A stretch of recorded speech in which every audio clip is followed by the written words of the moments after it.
जादुई जंगल। एक समय की बात है। एक दूर के राज्य में एक जादुई जंगल था जिसमें जादुई प्राणी और बोलने वाले जानवर रहते थे। इस जंगल में एक दयालु परी रहती थी जिसका नाम लीला था। उसके पास चमचमाते पंख और एक कोमल दिल थी और वह अपनी जादुई शक्तियों से जंगल के सभी प्राणियों की मदद करती थी। एक दिन टिम नाम का एक लड़का तितली का पीछा करते हुए इस जादुई जंगल में आ गया।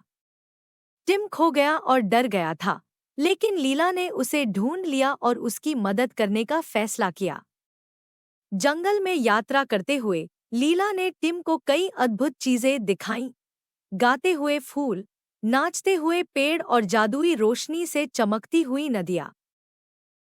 अपनी यात्रा के दौरान वे एक गुस्सैल पुराने ट्रोल से मिले जिसका नाम ग्रम्बल था।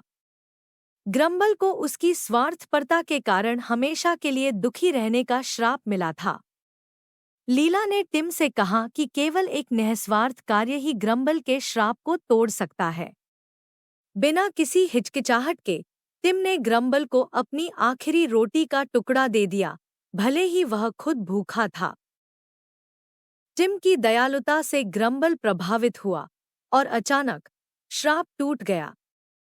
ट्रोल का गुस्सैल बाहरी रूप पिघल गया और एक आभारी और खुश प्राणी सामने आया। ग्रम्बल ने टिम और लीला का धन्यवाद किया और कृतज्ञता में उसने एक छिपे हुए रास्ते का खुलासा किया जो सीधे टिम के गांव की ओर जाता था।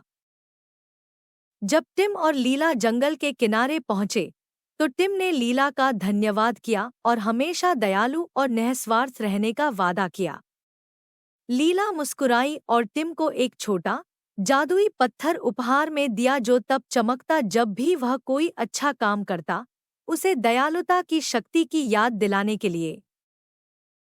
टिम अपने घर लौट आया, जादुई जंगल की कहानियों और दयालुता के महत्व से भरा हुआ। उसने ये सबक अपने गांव के सभी लोगों के साथ साझा किया, जिससे हर जगह खुशी और करुणा फैल गई।